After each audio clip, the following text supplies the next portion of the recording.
El siguiente tema, siguiendo los debates de coyuntura, es sobre Venezuela. Nos preguntamos en el tema ¿cuál será su destino? Vaya pregunta. Van a participar en esta ocasión Yesenia Álvarez y Rocío Guijarro. Yesenia es abogada de la Universidad de Piura con estudios en maestría en Ciencia Política en la Universidad Ricardo Palma en Lima. Desde 1998 viene promoviendo la filosofía de la libertad mediante la dirección de proyectos de capacitación para jóvenes y programas de difusión de propuestas para consolidar la democracia, el Estado de Derecho y el desarrollo de Perú. Cuenta con un think tank MBA de la Atlas Leadership Academy de la Fundación Atlas y es fundadora y presidenta del Instituto Político para la Libertad en Perú. Rocío Guijarro es gerente de CEDICE Libertad, es licenciada en Filosofía y tiene una maestría en Gerencia Empresarial por la Universidad Central de Venezuela. Realizó un think tank por MBA por Atlas Foundation, es miembro de Mont Pelerin Society, miembro Junta Directiva de Reglial y de la Fundación Internacional para la Libertad. Bienvenidas. Gracias.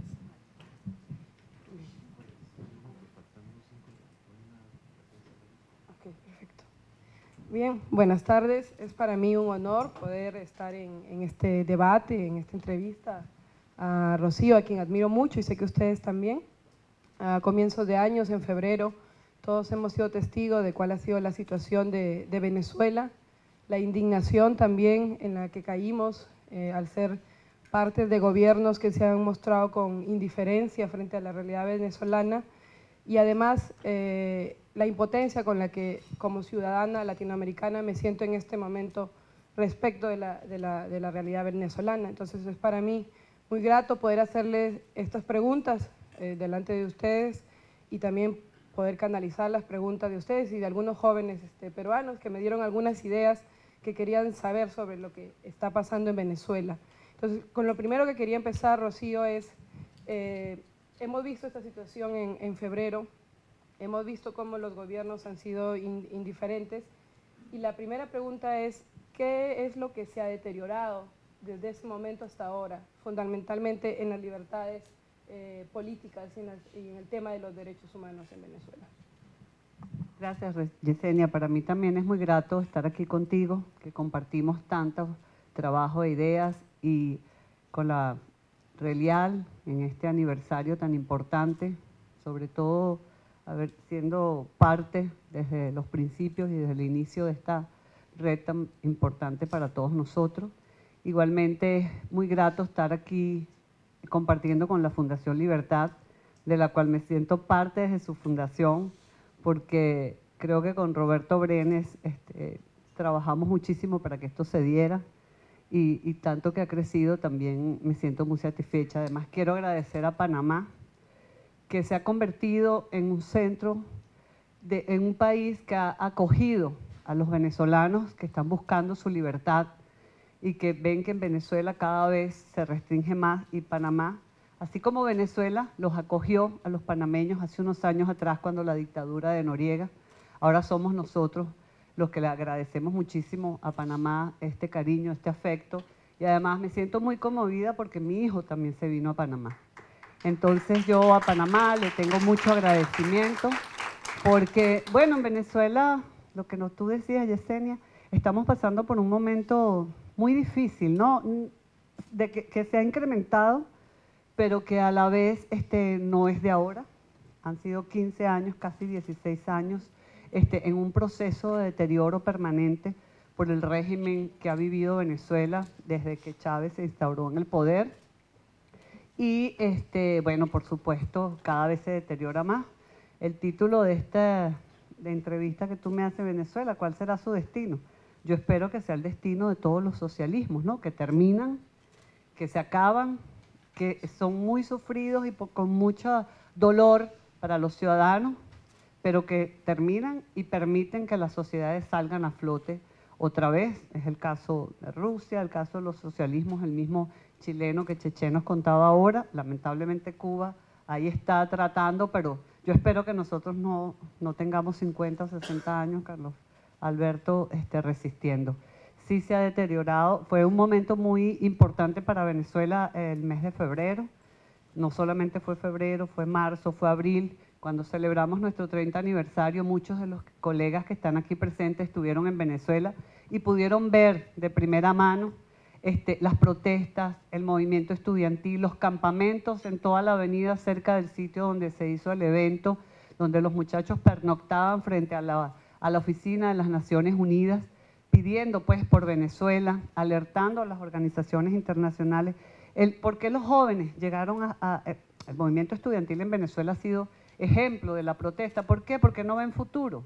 En Venezuela no hay futuro para la juventud, porque no hay la posibilidad de integrarse o de incorporarse a una empresa a trabajar o de conformar su empresa, porque las empresas están siendo expropiadas, están siendo estranguladas con el exceso de controles, con una telaraña legal que no les permite salir a flote y sin embargo los empresarios venezolanos ahí están dando la lucha, están dando la pelea, están resistiendo hasta lo que más puedan por sus trabajadores, por sus empresas que muchas de ellas tienen más de 100 años, como la del presidente de Cedice. Entonces estos jóvenes ven que no tienen ningún futuro y han salido a la calle a protestar. Bueno, ¿qué pasó en esas protestas? Fueron reprimidos. Ese campamento que ustedes, muchos de aquí vieron, lo levantaron en la madrugada, la Guardia Nacional, torturaron a los jóvenes y todavía muchos de ellos están presos, aproximadamente 100 de esos jóvenes están detenidos.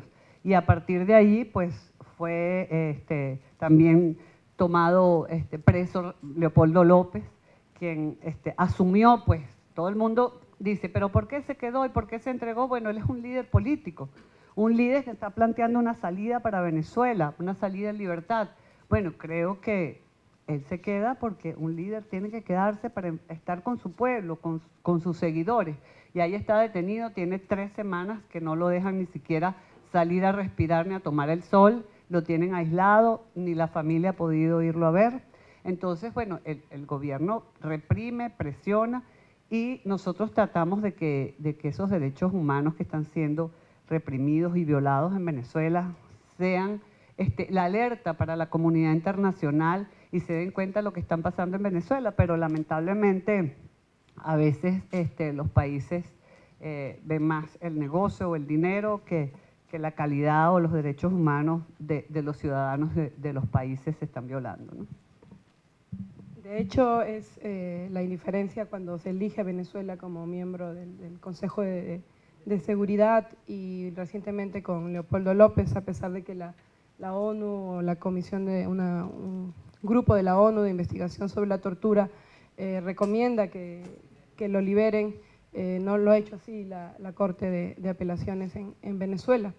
Y en ese sentido se conversa mucho sobre que es solo parte de un grupo. Nos interesa saber cómo es el ciudadano venezolano, apoya a estos líderes, ¿por qué termina Leopoldo López entregándose? ¿Cómo lo ve, se dice? ¿Fue apropiado? ¿Cuál fue el beneficio de eso? Porque algo que nos preocupaba como latinoamericanos es que si esto no cambió en febrero, y se sigue teniendo casos de violaciones de jóvenes encerrados, de opositores perseguidos, igual con las libertades económicas, con la propiedad, ¿cuándo va a pasar en Venezuela? Entonces, ¿cuáles fueron los errores de eso que pasó en febrero? ¿Cuáles fueron los aciertos? Y si tú consideras que hizo bien un líder como Leopoldo López entregarse. Bueno, errores siempre se cometen en circunstancias como estas, porque Venezuela nunca, bueno, mi generación nunca vivió un momento como este. O sea, la generación de mis padres vivieron la dictadura de Pérez Jiménez, que no fue tan de esta forma, ¿no? Tan represiva. Incluso, bueno, los abuelos de uno hablan de que la dictadura de Pérez Jiménez trajo mucha modernidad a Venezuela, ¿no? Todas las dictaduras son malas, no estoy compartiendo ese sistema. Sin embargo, para nuestra generación que nunca vivió esto, pues yo creo que muchos errores se deben haber cometido y se estarán cometiendo todavía, porque es un sistema represivo, un sistema controlador, un sistema que tiene todo el poder del mundo, producto de la riqueza petrolera bueno, que ahora les está complicando, pero que ha tenido durante 16 años una riqueza increíble y un poder increíble. Entonces, por supuesto que una oposición a este sistema, que no tiene tantos recursos, que lo que tiene es la voz, que lo que tiene es lealtad, pues debe haber cometido muchos errores. Sin embargo, el talante democrático de los venezolanos nos ha permitido estar en una constante pelea por nuestras libertades y por nuestra democracia, que fue, como dije antes, la democracia más sólida de América Latina durante 50 años. ¿Por qué Leopoldo se entrega? Y el movimiento de protesta, que no es nuevo, recuerden que el primer movimiento estudiantil fue cuando el cierre de Radio Caracas Televisión, de ahí surge, cuando este gobierno atenta contra este medio de comunicación tan importante, que además era un baluarte en Venezuela. De ahí sale el primer lote del movimiento estudiantil, y ha seguido pues este movimiento estudiantil dejando relevo para que continuemos esta pelea por las libertades y por la democracia. Y en esta oportunidad pues lideraron este proceso otra vez de movimientos por toda la situación que estaba sucediendo, Leopoldo López, María Corina Machado y el alcalde metropolitano Antonio Ledesma, cosa con la cual no estaban muy de acuerdo otros líderes de la Unidad Democrática. Para los que no saben, pues en Venezuela la Unidad Democrática está conformada por un mecanismo que se llama Mesa de la Unidad Democrática. Fue una discusión interna bastante fuerte, pero estos líderes que tienen de alguna manera muchos seguidores sentían que la Mesa de la Unidad Democrática no estaba actuando a través de las necesidades que tenía la gente de protestar, de salir, de decir pues a voz alta lo que estaba sucediendo. Y bueno, empiezan con los jóvenes y con sus seguidores pues un trabajo de manifestar, de salir a la calle, de protestar pues contra el sistema que estamos viviendo.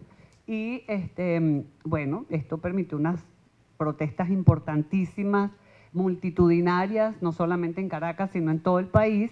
Y bueno, a partir de la represión que va creando el gobierno, hubo 3 muertes de estudiantes, sobre todo en la protesta del Día de la Juventud, que es un día muy importante para Venezuela porque fue una batalla liberadora en la época de la independencia, la batalla de la Victoria, y se celebra el Día de la Juventud.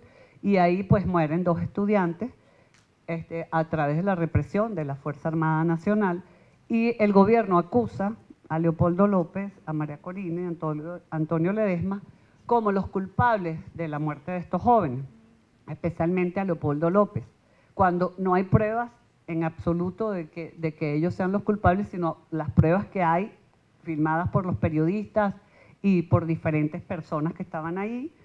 Los mecanismos de las redes sociales, que han sido fundamentales para nuestra lucha, pues te permiten grabar, tener la instantánea de lo que está sucediendo.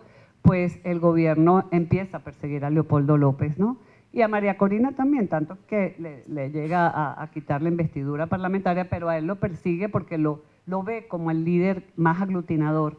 Y bueno, lo detienen justamente en una marcha también multitudinaria en la que todos fuimos a apoyar a Leopoldo López, y él se entrega porque él siente que, es mi opinión particular, no la de todos se dice, pero yo creo que él como líder sintió que tenía que quedarse, aunque fuera detenido, y desde la cárcel seguir peleando, seguir luchando, seguir mandando el mensaje de lo que es el régimen que vivimos en Venezuela, del régimen represivo y controlador que atenta contra los derechos humanos y contra la vida de los ciudadanos. Entonces él asumió su papel de líder desde adentro, estando detenido y con todas las circunstancias por las cuales está pasando, ¿no?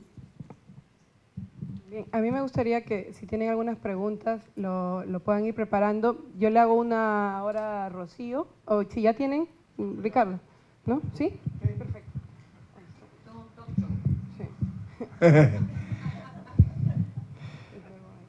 Digo, 2, una para que nos hagas una versión colorida de cómo es funcionar con un tipo de cambio de 6 y otro de 120 o 116.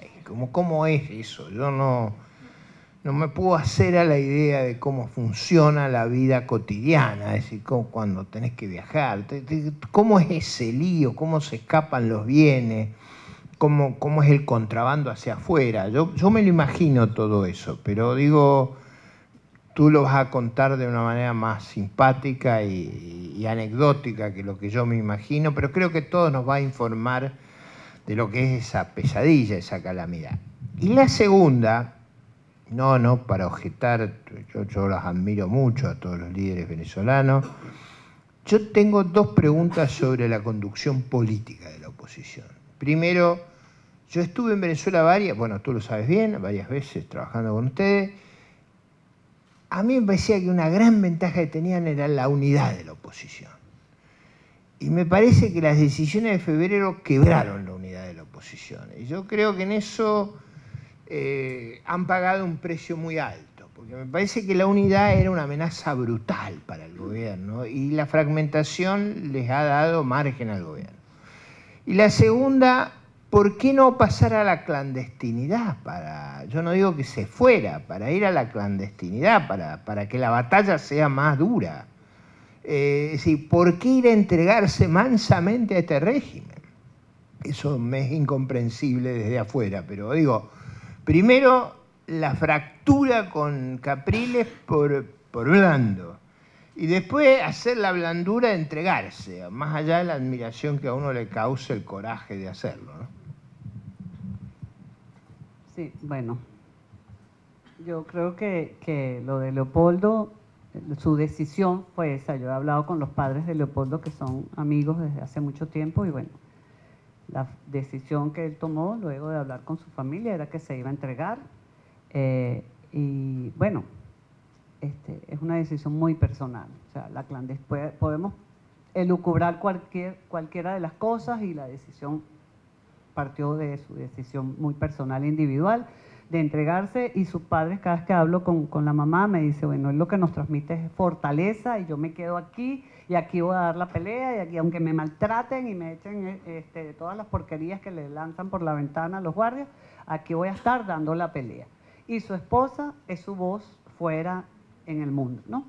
En cuanto a lo de la economía que tú dices, me causa risa porque cada vez que salgo, que van algunos de ustedes a Venezuela invitados por nosotros, pues cada uno viene con una bolsita. ¿Qué te hace falta, Rocío? Bueno, me hace falta café, esto aquí.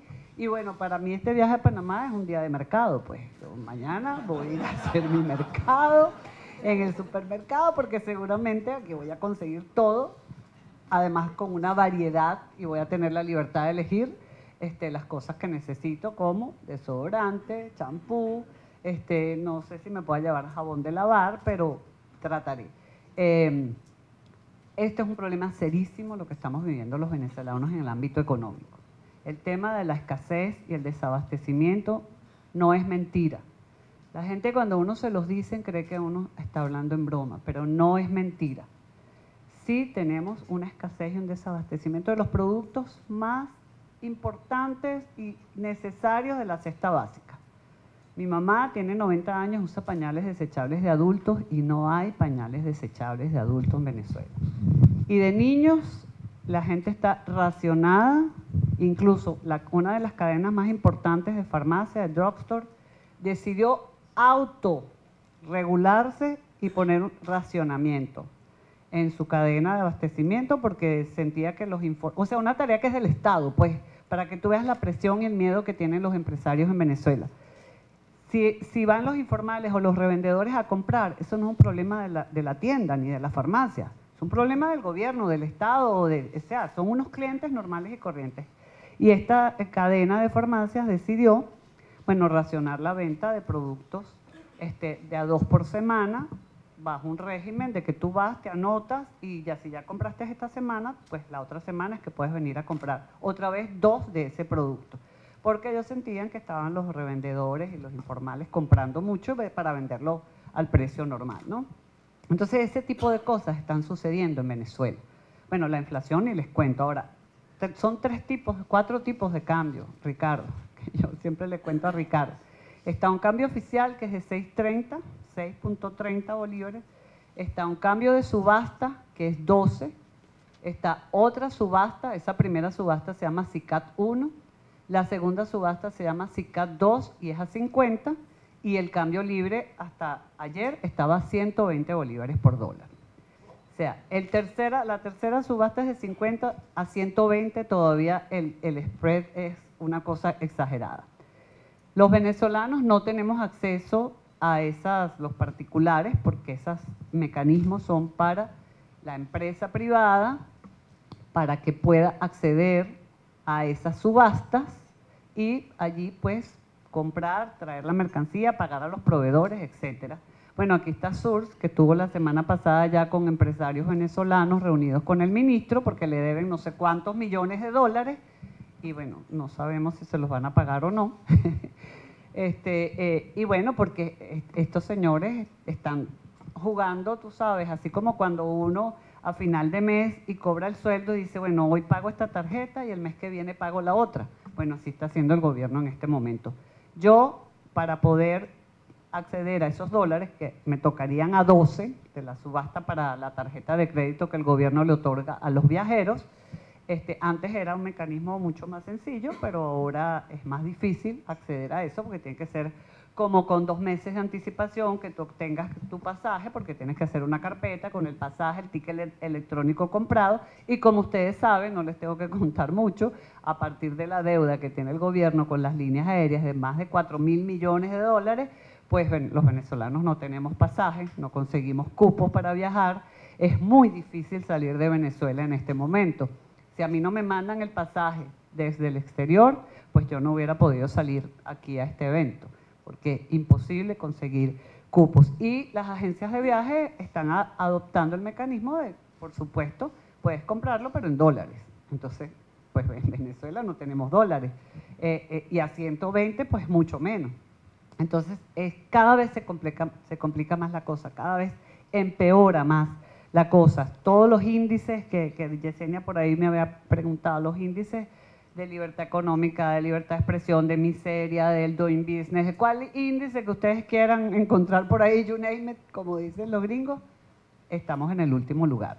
Porque no hay libertades, no hay independencia del Poder Judicial, no hay equilibrio de poderes, estamos totalmente controlados por... ¿Cómo estamos allí? ¿Cómo vivo yo ahí? Bueno, sobrevivo y dando la pelea, porque es lo que me toca hacer, ¿no? Pero sí es muy difícil, y además hay una tensión que uno la siente. Yo le preguntaba a Source, ¿cómo viste a Venezuela? Porque la gente que viene de fuera, ¿cómo siente pues Venezuela? Y me decía, no, se siente el deterioro, lo veo. Entonces se trajo un poco de fotos que tomó ahí subrepticiamente del despacho del ministro, donde está Chávez, y todo de Chávez, y una estatua de Chávez. Entonces se siente esa cosa rara, extraña, que los venezolanos nunca habíamos sentido, de que algo puede pasar, pero a la vez no pasa, pero vamos a ir empeorando, etcétera, ¿no? Entonces es una situación bastante complicada. Sí, Rocío, te voy a dar 3 escenarios, a ver cuál, o uno que a ti se te ocurra. Un enorme motín callejero como consecuencia de un desabastecimiento que repita el Caracazo, con el inconveniente de que el Caracazo era o fue sobre supermercados abastecidos, ahora se van a robar los anaqueles, no hay muchas cosas que robar. Pero bueno, un enorme motín callejero. Unas elecciones en las que no pueda ocultar el gobierno la derrota electoral y acaben aceptándolo, o sea, que es el escenario al que juega Capriles, de alguna manera, o por lo menos una parte de la oposición. Un escenario de insurrección, como los años 60, que hubo un grupo que se alzó en armas contra el gobierno. Y un cuarto escenario de un resquebrajamiento de la estructura de poder, una división de la estructura de poder, parecido a lo que ocurrió de alguna manera en Europa del Este, y que por ahí se genere una transformación. O el quinto, que es la permanencia de este sistema. Todos esos escenarios son posibles. En este momento, voy a empezar por el último, hay alguna disidencia dentro del gobierno, ¿no? Sobre todo en el partido de gobierno hay unos jóvenes que están siendo muy críticos comenzaron escribiendo por una página que era del gobierno y ahora es de estos muchachos, que se llama aporrea.org, y se han denominado como una organización que se llama Marea Socialista. Y aparentemente va a ser una división del PSV, que es el Partido Único Socialista de Venezuela, ¿no? Y algunos ministros, exministros chavistas, que también han sido muy duros y muy críticos a partir de la carta que escribió el ministro de Cordiplan, que estuvo casi 15 años con Chávez y sale del gobierno de Maduro, y bueno, es muy crítico de lo que este gobierno está haciendo. Por ahí hay una disidencia que no sé qué tanta fuerza tenga, aparte de la palabra y de lo que escriben, ¿no? Pero bueno, es importante porque son muy críticos. A raíz de eso, por cierto, que creo que le ha pegado mucho a Maduro, me llegó esta mañana una noticia de que Maduro acaba de crear un correo para denunciar a los traidores. Se llama denuncia a los traidores @gmail o gov.b, no sé, ¿no? Y también un teléfono para mandar mensajes de textos. Está enmarcado de lo que llamamos en Venezuela la ley Sapo, ¿no? Entonces, si hay un infiltrado aquí... ¿Ah? Exacto. Muy bien, Patricia. Sí, que si hay un infiltrado aquí, seguro que ya mandó un correo. O un pajarito chiquitico. Para que ustedes vean el absurdo, es que es un absurdo, es todo, lo que sucede en Venezuela es tan bizarro, tan ionesco, ¿no?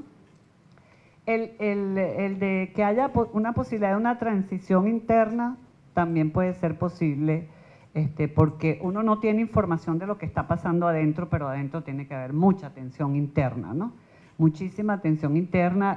Bueno, todo el mundo habla del presidente de la Asamblea Nacional, que es la fuerza en contra de Maduro. Eso, tenemos muy poca información de adentro, pero puede pasar. No sé si ustedes supieron del caso hace poco, que un enfrentamiento que hubo de el 6CPC, que es la policía... no es la policía nacional, sino una policía que no sé cómo se llaman, lo que son, ¿no? Judicial, y un colectivo. Los colectivos son estos mecanismos que Carlos Alberto debe conocer muy bien, que es como un mecanismo copiado del gobierno cubano, que son colectivos de gente que está por las zonas populares armadas, que infringen mucho miedo, ¿no? Y que son como unos paramilitares o parapolicías. Y hubo un enfrentamiento de esta policía con este colectivo donde murió uno de los cabecillas de estos colectivos, y eso trajo como consecuencia que sacaran al ministro de Relaciones Interiores, y que es el ministro que maneja la policía, pues. Entonces, ahí eso causó mucho estupor, porque la policía judicial de alguna manera estaba protegida por este ministro contra esos colectivos. ¿Y cuál fue la impresión que dio? Pues que los colectivos son los que mandan en Venezuela, son los que tienen el poder, son paramilitares armados por el gobierno, y bueno, tienen una red en todo el país que es bastante preocupante y que da mucho miedo. Esto puede pasar también, un enfrentamiento entre ellos mismos, que se puede dar, que es muy peligroso, pues, porque además están en los sitios, en zonas populares, que tienen además muchos seguidores del gobierno. Entonces, esa es una cosa que está pasando allí en Venezuela que nos tiene con mucho apremio. La salida electoral es la salida de la oposición, de la Mesa de la Unidad. El año que viene tenemos elecciones parlamentarias. Todo el mundo rumorea de que el gobierno probablemente las adelante porque se han ido deteriorando en las encuestas. Últimamente el gobierno está muy mal calificado, pues Maduro ha bajado su popularidad, entonces hay probabilidades de esto. Se está organizando la oposición para los candidatos a estas elecciones parlamentarias, porque tanto para Capriles y la Mesa de la Unidad la salida debe ser electoral y en algún momento pues ganar a partir de allí. Yo no entiendo porque además el poder electoral es del gobierno, el poder judicial es del gobierno, la fiscalía, entonces es muy difícil, como decía aquí Ricardo Gómez, o sea, nosotros tenemos voto electrónico, que ya ustedes saben, si el voto es electrónico y la compañía que maneja toda la base de datos del gobierno, es muy difícil que la oposición gane, sin embargo, apuestan a eso. Y el primer escenario, un Un Caracazo, pues no lo veo factible en este momento porque no hay como ninguna reacción, pues a pesar de la escasez. La escasez y el desabastecimiento que más afecta es a la clase media, porque un gobierno con dinero abastece la red de supermercados y de mercados que tienen en las zonas populares y todo esto, esta misión que crearon de alimentación. Entonces, a lo mejor hoy no tienen el alimento, pero mañana lo traen de Brasil, de Nicaragua, de Argentina, etcétera, y abastecen inmediatamente, ¿no? Incluso de Colombia, que es lo que tenemos más cerca. Entonces, no veo todavía esa posibilidad, pero puede ser. O sea, en Venezuela, yo hace unos años atrás estábamos en una reunión de Relial en Bogotá y yo le preguntaba a Carlos Alberto, ¿cómo tú ves el panorama? Y dice, bueno, hay muchos imponderables. Chávez se puede morir, no sé qué. Bueno, Chávez se murió y lo peor, estamos viviendo lo peor. Entonces, cualquier cosa puede pasar en Venezuela, cualquier cosa.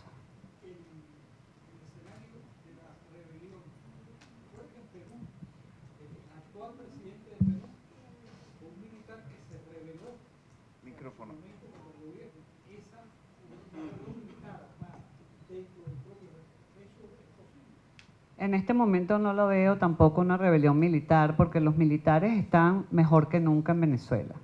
Están súper bien, les subieron el sueldo, pero además en Venezuela los militares están muy vinculados con el narcotráfico.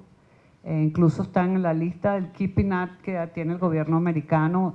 Ahí están la mayoría de estos generales que están ahorita en puestos importantes en el gobierno.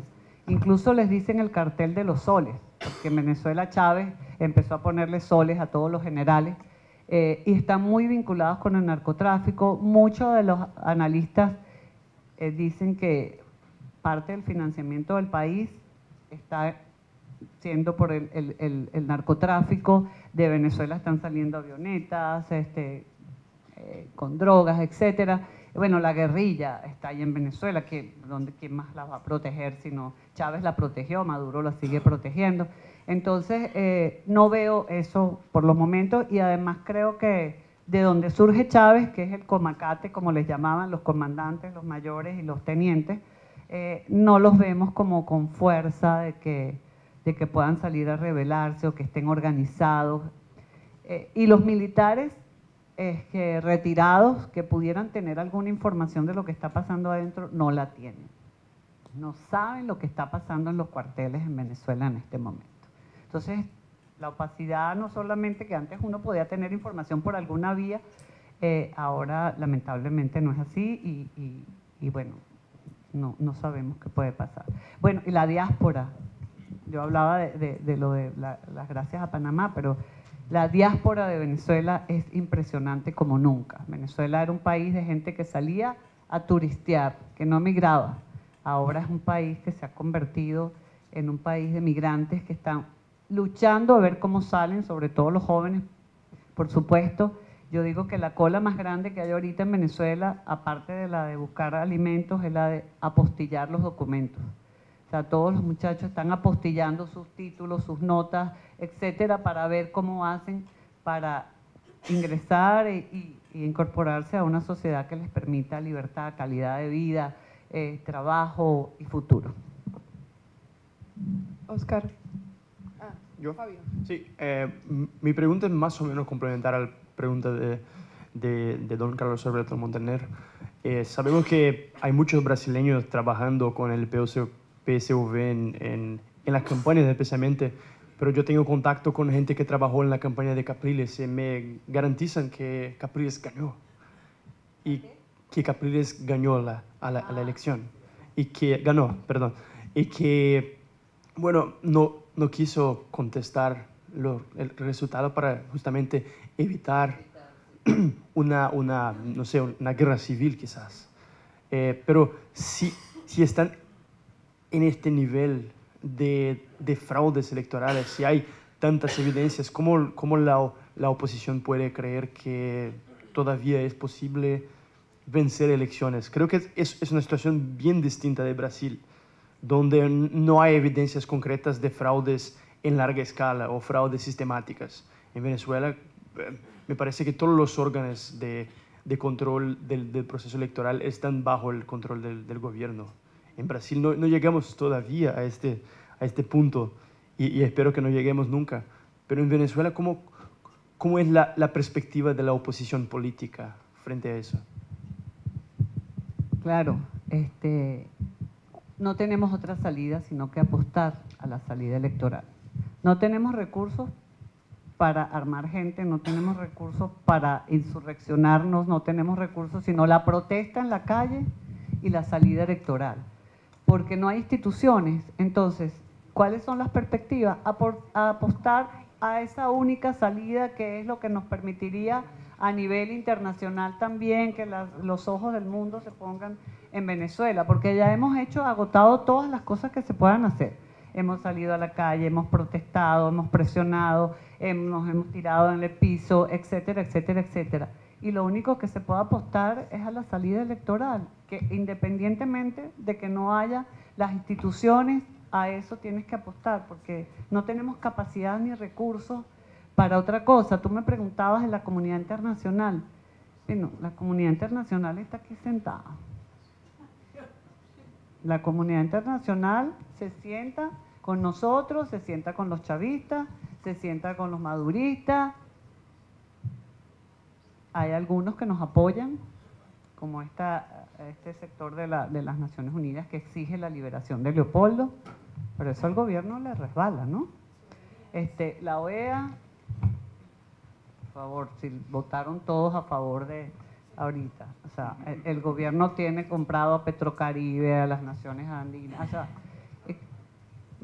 a lo mejor en entretelones nos pueden decir, mira, no, nosotros estamos con ustedes y tal, pero no podemos decir, porque ustedes tienen la soberanía, eso es un gobierno soberano que fue electo por la vía electoral y pero no es una democracia. Entonces, mira que los venezolanos han hecho una campaña extraordinaria a nivel internacional, María Corina, todos los venezolanos que salen y que conocen las instancias, ¿no?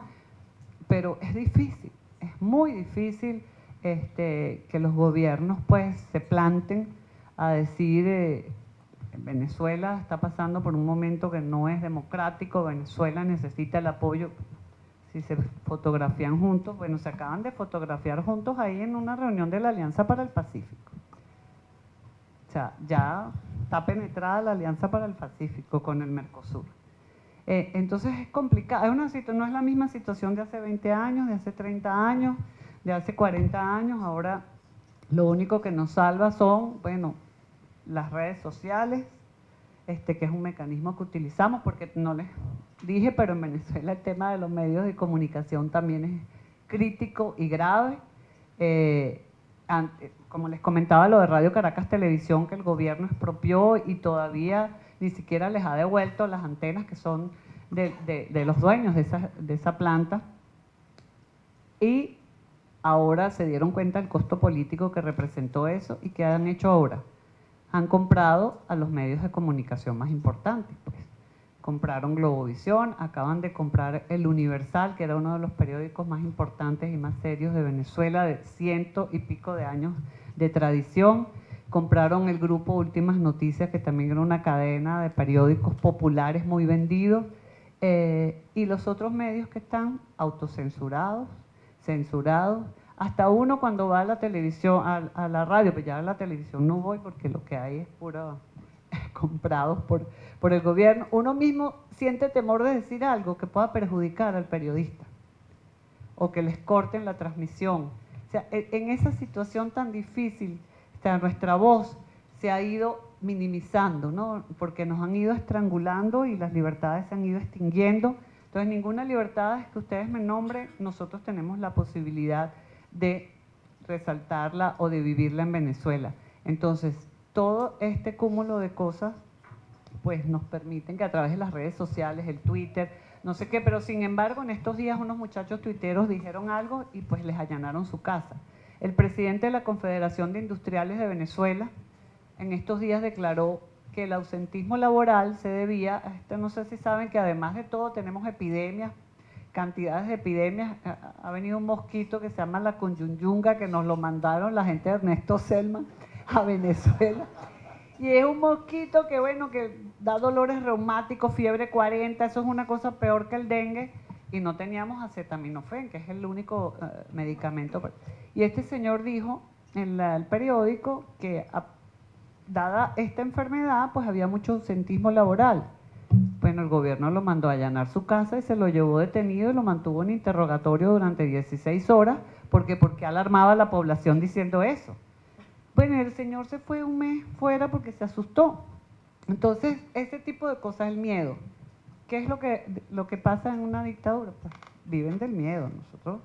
Nosotros allá en Cedice, pues hemos sido perseguidos, nos han detenido, nos han llevado a declarar en el servicio de inteligencia y bueno, muchos de los empresarios de Cedice se asustaron, se han asustado, pues, y bueno, nos piden, mira, yo me voy a retirar un rato, yo sigo apoyando, pero no quiero aparecer allí, no pongas la lista de los miembros en la página web, porque eso es una dictadura.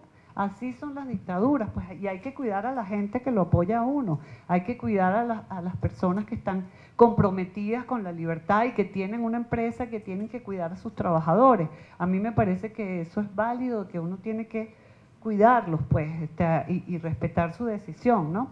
Porque mientras vivas en un régimen totalitario y en esas condiciones, pues uno tiene que seguir luchando en su país, seguir trabajando para que la cosa cambie, pero hay que cuidar todas las posibilidades que uno tenga para seguir trabajando allí, ¿no?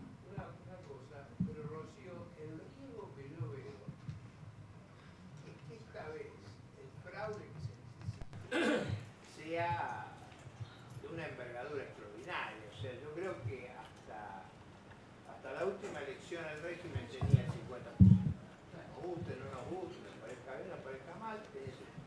Yo creo que hoy es difícil que tenga más del 30%, debe tener 25%. Ahora, ¿qué es lo que ocurre si hay un fraude que el 25 se convierte en 60? Digo, ¿hay alguna capacidad de reacción o no hay ninguna? Porque el resto del mundo no lo va a arreglar el problema de los venezolanos, lo van a arreglar los venezolanos. Así es. Sí, no, yo creo que si se da esa posibilidad, sí, hay que ir a la calle. Lo que me preguntaba este joven de por qué Capriles no continuó con la defensa del voto, de que él había ganado, porque él prefirió, evitar una matanza, pues porque se podía producir una matanza dada la Y no se tensión que sentía en estábamos fuerza de viviendo. ganar. Bueno, sí ganó las elecciones. Yo No, creo que no estaba en fuerza de ganar la calle. Exacto, la calle, sí. No la ganaba. No ganábamos la calle. Porque eso que te Sí, pregunta la Carlos Alberto es la policía. clave. Se La tiene que fracturar la Fuerza Armada, si no, no hay nada que hacer. Totalmente. Sí, yo creo que tenemos opción porque el deterioro de ellos es tan grande que pudiera darse alguna opción de que electoralmente se pudiera ganar. En el 2019, que es la próxima elección de presidencial, ¿no? Gracias, Rocío. Bueno, yo creo que buena parte de la discusión que tenemos es que quizás a todos nos cuesta entender que este tipo de gobierno pues no tienen la opción de estar fuera del poder. Entonces se van a pegar a él a como dé lugar. Ahora eso no ha pasado, no es la primera vez que pasa en la historia, ¿no? En algún momento saldrán, caerán, pero nadie sabe la salida concreta porque está claro que la alternancia no es una opción para ellos, ¿no? Yo tenía dos preguntas concretas, un poco de lo que decía ya Ricardo. El próximo año hay elecciones parlamentarias, ¿no? Y a diferencia de cuando la elección, que si la diferencia fue muy poco y la volcaron a favor de ellos, aquí pareciera que él ya tiene 30%, por lo menos dicen las encuestas, de popularidad, o sea, tiene mucho menos que lo que tenía cuando fue la anterior elección nacional, y supongo que la bajada del precio del petróleo ahondará todavía las dificultades actuales.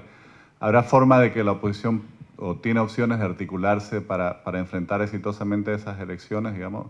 La otra vez las ganó, pero le cambiaron las circunscripciones, ¿no?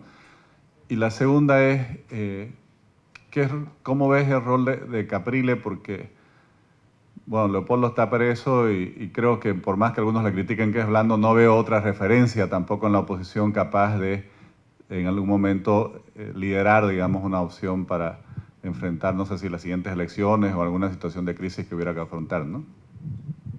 Sí, Rocío, y le agregaría ahí, está planificando la oposición, se están reuniendo, encuentran obstáculos. y también que si hay algún líder, porque uno preso, el otro con desconfianza de ciertos sectores, ¿hay alguien ahí que despunte, que lidere un cambio? Sí, bueno, sigue estando Capriles, como tú dices, y Capriles es una referencia, por supuesto, a pesar de su discurso un tanto populista, pues sigue siendo una referencia. Lamentablemente Leopoldo está preso, no sabemos si saldrá, y está María Corina, que está en este momento haciendo un trabajo a nivel nacional importante, tratando de crear unos congresos ciudadanos que han tenido mucha repercusión, reuniendo personas en todo el país para tratar de convencer, atraer y movilizar, porque es importante la movilización en el país, porque la movilización de la gente escuchando, protestando, eso es fundamental para que la sociedad sienta que hay algo que no está bien, pues. ¿Okay? Entonces María Corina a lo mejor no alcanza los niveles de popularidad que pudieran tener Capriles o Leopoldo López, pero es una referencia y es una mujer aguerrida con un mensaje claro y clave, ¿no? En este momento. Ella y el alcalde Antonio Ledesma que están recorriendo todo el país en ese sentido. Por lo menos hay 3 líderes, uno está detenido, María Corina está en la calle y Capriles, y los 3, cualquiera de los 3 puede ser una opción. Y bueno, la mesa de la unidad estaba muy desarticulada, está otra vez articulándose, está otra vez organizándose, tienen un nuevo secretario ejecutivo, que es una persona que viene de la sociedad civil, de una organización que se llama Radar de Barrios, que están tratando con él pues de reacomodar lo que es la mesa de la unidad para apuntar hacia ese proceso electoral que ya se acerca, ¿no? Y aparentemente pues esto va a permitir tener una fuerza de jóvenes candidatos a la Asamblea Nacional.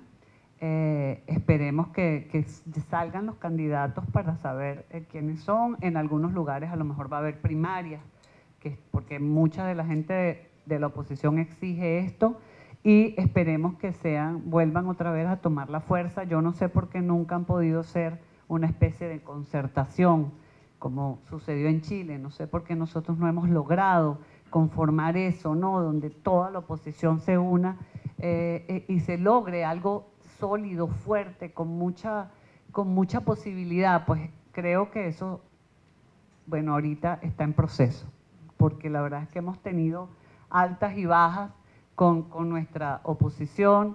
Se lograron cosas importantes. La primera vez se lograron varias gobernaciones, la segunda vez se perdieron muchas, porque bueno, el gobierno hace sus trampas, ¿no? Pero yo creo que si logramos que ellos se reacomoden y se conformen, pues va a volver a haber la confianza que se ha perdido un poco en esta instancia. Bien, tengo una pregunta. Se dice que tiene que llegar... Perdón, es la última pregunta para ir cerrando, por favor. Okay. Se dice que para que mejore tiene que llegar al fondo, ¿no? ¿Cuál es el fondo? Llegar a Zimbabue, cuántos años hay que esperar, etcétera. Pero en la última elección se decía que la mayoría la tenía el gobierno de Chávez, por el pueblo, por todas las dádivas, el populismo, la gasolina a 1 centavo, etcétera, etcétera, ¿no? Entonces, la semana pasada, en los mercados financieros se rumoraba que iba a haber un default de parte de Venezuela y que si llegaba a ese punto, obviamente iba a haber escasez de gasolina, iba a haber una serie de cosas. La pregunta es, en la medida que estas dádivas se sigan dando a los estratos más bajos, que son los que le dan la victoria a Chávez o a Maduro, se supone que eso va a seguir. Pero si dejara de seguir dándose esas dádivas, ¿tú crees que todo ese grupo que está apoyando ahora se voltearía, tomaría las armas? ¿Qué haría? ¿Qué piensas tú que sería la...? Porque el grupo actual que está en la oposición no tiene la capacidad para tumbar un gobierno, ¿no? Y es más, no es la vocación, a pesar de que hay violencia y todo eso, no hay una vocación, yo pienso, de revolucionaria, ¿no? Entonces, ¿cómo funciona eso? Porque además hay esperar las elecciones, sabemos que van a ser trampa, y si no hay esa vocación revolucionaria, ¿qué vocación, qué discurso? Porque es lo que tú dijiste, Capriles ha prometido muchas cosas, es un populismo para contrabalancear a lo que prometía Maduro.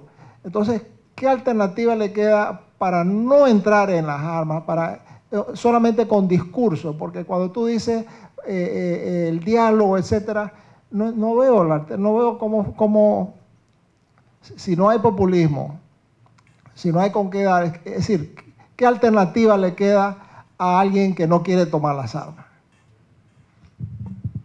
Es muy difícil que la oposición tome las armas porque no es su talante. Pues Venezuela, exacto, todavía, y no lo veo cercano, pues el talante del venezolano es democrático 100%, y hacia eso siempre va a apuntar, especialmente la oposición, ¿no? Yo siento que los países nunca tocan fondo, o sea, los países se mantienen, yo le comentaba a Carlos Alberto, bueno, y Cuba ahí tiene 60 años casi, 50, parecen 90, y no tenían petróleo. Tenían caña de azúcar y acabaron con la caña de azúcar, que era su principal fuente de recursos. No, nosotros tenemos petróleo, tenemos minas, o sea, por más que este gobierno quiera acabar con todo eso y que baje el precio del petróleo, Venezuela es un país que tiene muchos recursos.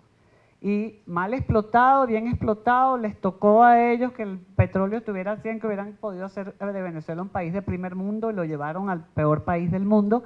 Pero siempre va a haber, la gente va a necesitar petróleo, siempre van a comprar petróleo.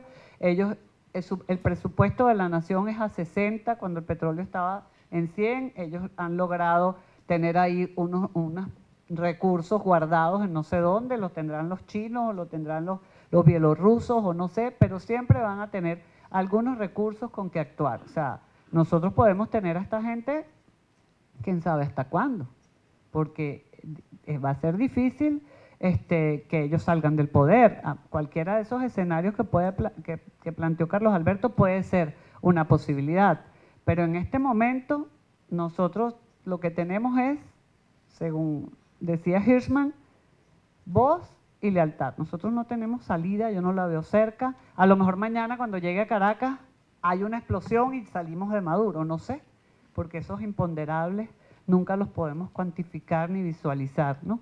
Entonces, default, yo no sé si ustedes vieron el artículo que escribió Ricardo Hausmann hace poco, donde Venezuela es la primera que paga la deuda a los proveedores norteamericanos, no a los panameños, pero sí a los norteamericanos. O sea, prefiere pagarle a Wall Street, decían allá los analistas, que o sea, ellos están pendientes de pagar esa deuda a proveedores norteamericanos. Default no lo veo tampoco que Venezuela llegue a esa situación. Y fondo, muy difícil tampoco que toquemos fondo, porque los países siempre van a tener la posibilidad de salir adelante. Y me da también mucha pena, porque los países que comparten el socialismo del siglo XXI, como es el ALBA, etcétera, están mucho mejor que Venezuela. No tienen inflaciones tan altas, están abastecidos, tienen algunas instituciones que soportan cualquier intento que tengan estos gobiernos de traspasarlos, no expropian, respetan de alguna manera los derechos humanos. Y bueno, verbigracia, Ecuador, Bolivia, Nicaragua, que están aquí mis amigos de esos países, pues de alguna manera hay un muro ahí que sostiene o que no permite que terminen de acabar con el país, ¿no? Lamentablemente España está pasando por un momento también difícil con unos señores que fueron asesores del gobierno venezolano. O sea, estos señores han sido financiados por el gobierno venezolano. Entonces, hay que tener en cuenta todo este panorama global de cómo estamos y bueno, a rezar por Venezuela para que no pasemos más allá, sino que salgamos de esto, porque estamos unos venezolanos ahí dando la pelea para que Venezuela vuelva a retomar sus libertades y su democracia. Muchas gracias.